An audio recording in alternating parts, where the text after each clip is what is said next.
Christ almighty, it's nothing but interruptions today. First the phone rings, then someone comes to the door for a while, then the phone rings again. Asking for army recruitment. Bloody hell. Oh, I need to put some points in healing craft. I'll do that next time.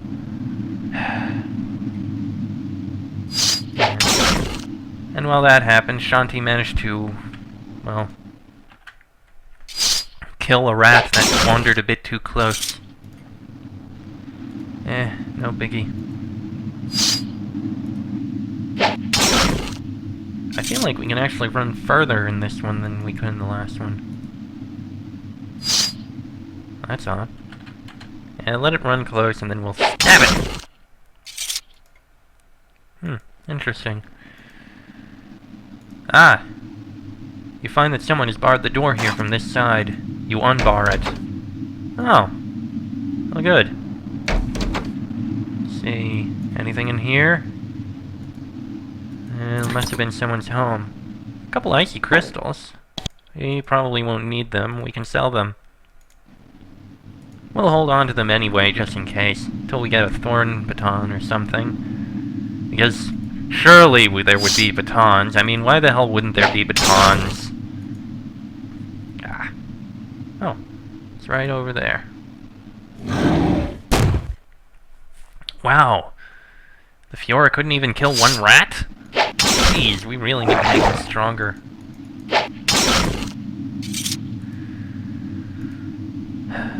There are some rusty tracks on the ground here. At one end, they have been torn up. At the other end, they've been overgrown. Drypeak is definitely a mining colony.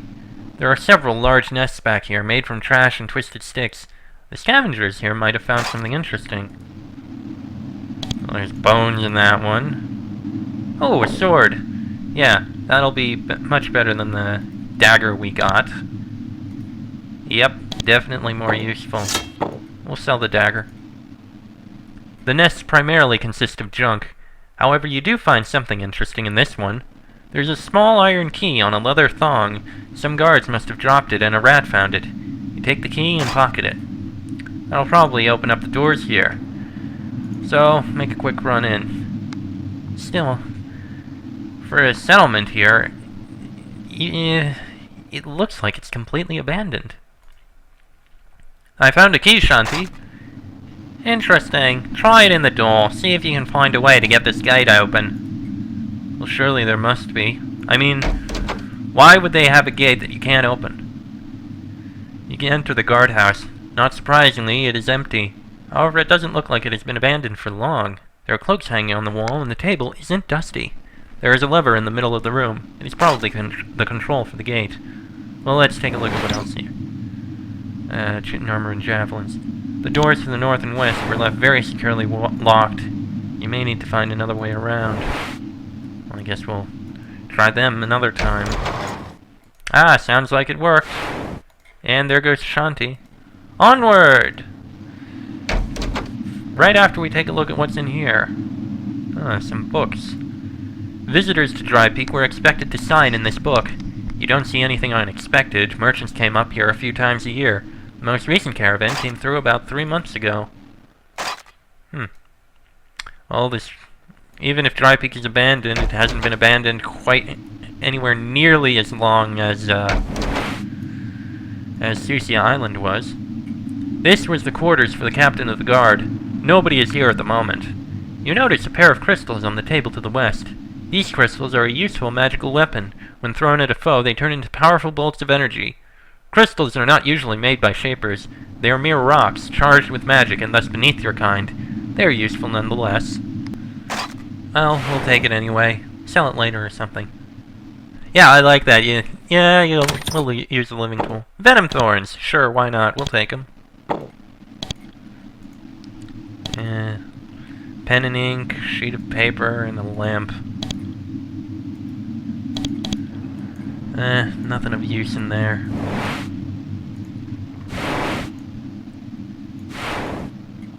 That's locked, and we can't go through it. Figures. Let's see. It must have been the, barracks or general sleeping quarters. Let's see. This is a weapon storeroom. Most of the racks on the shelves are empty. A lot of guards have been taking weapons lately. One useful thing was left behind, though. There's a baton on the table at the north end of the room. A baton is a missile weapon. It is a mix of living and non-living matter, a creature created by shapers which lives in a thin metal frame. It is bred to spit thorns when its tail is squeezed. The sharp and venomed thorns can do a lot of damage. There are also some thorns on the table. This weapon will be very useful. Excellent!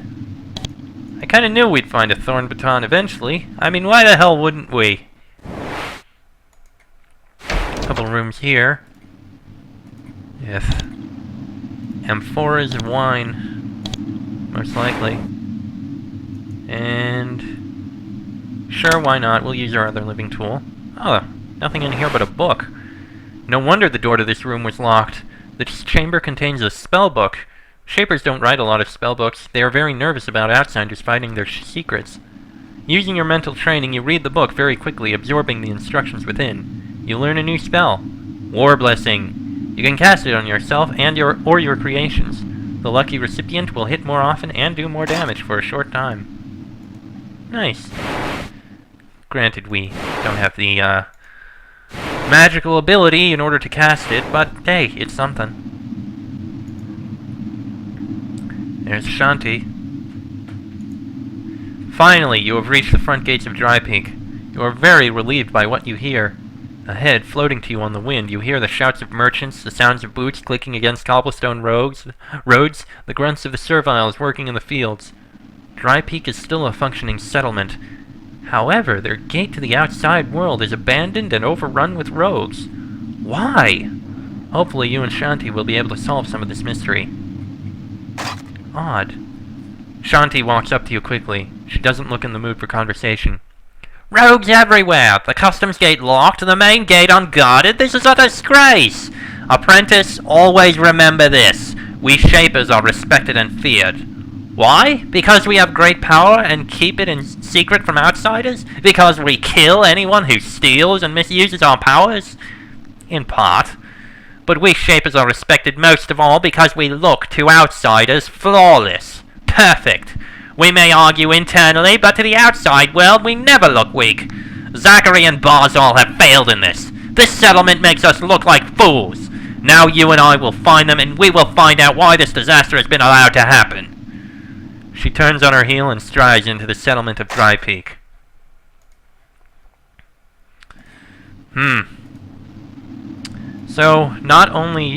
So basically, Shapers not only are powerful, but they make sure to show that they are powerful, no matter what. Nothing but trash back here. Interesting. Makes me think of the Empire from Star Wars a bit. I mean, they were incredibly powerful, and yet the Emperor insisted on making the Death Star to show that they had power, just to be sure that everyone knew that. Sure, use a living tool. Nah, dang it. Is there even anything in here? Just bags of meal. This is a sack of edible meal grown up in these mountains. The plants it came from, like most cultivated plants, have benefited from the modifications of Shaper magic. And gauntlets! Okay, that's actually better than the gloves we got, so... Bye, gloves. Okay, fine. Well, that's the end of that.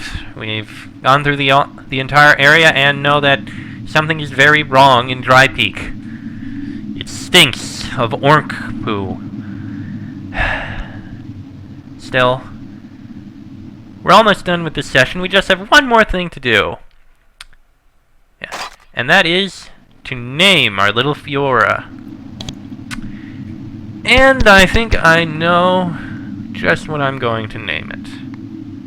I'm not going to use the exact names of the fans. I'm just going to modify them, since some screen names wouldn't actually be real names or the like, so... in honor of one of my most frequent commenters, I am going to name this little Fiora Randara. And Randara is probably going to be a nice little female Fiora Fire Raptor. So, that's the end of this episode. So, until next time, I am Chestrick44, that is Emil and Rendara, and I will see you all next time.